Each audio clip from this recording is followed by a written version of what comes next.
Hi everybody, I'm Charlie from Cyan Capybara Bricks, and I've got a classic Star Wars Lego set for you today. This is Lego's 7665 Republic Cruiser from 2007. With 919 pieces and 5 minifigs, this set was released on September 1st, 2007 for $90 and retired on December 31st, 2008. These instruction booklets are a reminder of a very different time of Lego Star Wars, and they showcase some features of the set, other sets available from the same year, and some advertisements for Lego Magazine and the Lego Star Wars video game. Starting off with the minifigures, you get Obi-Wan and Qui-Gon, two very basic Jedi figures with the same torso, legs, cape, and hood, just different one-sided face prints and lightsaber colors. Again, this was a very different time for Lego Star Wars, but even back then, these guys were pretty basic. Next, you get a Republic Captain and a Republic Pilot. Again, the only difference between these two figs is that the captain gets his black hairpiece and the pilot gets a little blue chauffeur's cap. Good inclusions to fill the set, but simple. Lastly, we get R2-R7, an exclusive astromech with green dome and body printing. This little guy was most certainly a great inclusion for the time, and a great addition to the astromech collection.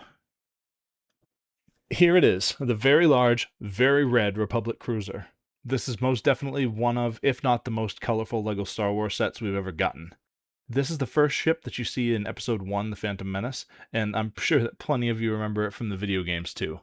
Starting off at the back, these three large engines with the trans-orange thrust coming out of the back look really good, and they're very similar to the engines on the 7964 Republic frigate, which I'll bring out a little later. There's a large radar array near the back that you can spin using this gear underneath, and that leads right up to the carrying handle for the set. It's really well built and makes carrying the set much easier, but when you pick it up it's still off balance.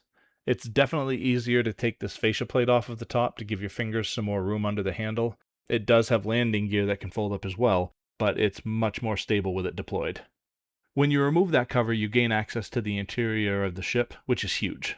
One side houses a little spacecraft that folds up and a crate of weapons, and the other side just has a printed control panel for a minifig to work at, in an area with a couple of jumper plates that an astromech droid can conveniently fit on. Housed within these interior areas are also the mechanisms for the missiles on each side. From the outside, you can slide these little levers forward, and this panel will pop open to reveal the missiles from underneath. You do have to manually close them, but I would expect no less for 2007.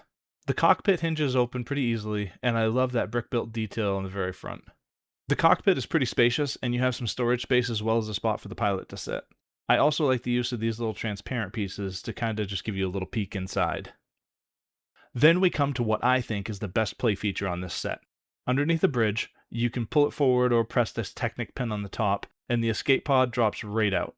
The way this mechanism is built works really well. I have had to replace the rubber band just because it stretches over time, but that's no big deal.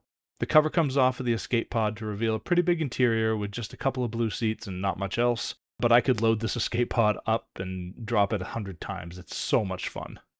Finally, let's compare this to the Republic frigate from 2011. They're both relatively the same size and shape, but with some drastically different color schemes and armament. The Clone Wars frigate is covered in cannons instead of that communications array, and the set has a lot of stickers, which the Republic Cruiser does not. In fact, it doesn't have any stickers, which is great. Both of these, though, are a must-have for a LEGO Star Wars collection. I think there's a lot of nostalgia draw to this set, and I know that the red coloring is a huge draw for the LEGO Star Wars community, but I think it's a great set. It's a durable build, has some great play features. I would love to see an updated, refreshed version with updated minifigs and building techniques, but I'm also afraid that that would lead to a pretty big downscale, and I'm really not ready for another turbo tank situation yet. Thank you all so much for watching. Don't forget to subscribe, and if you enjoyed this video, leave a like and a comment below with what you want to see next. Bye!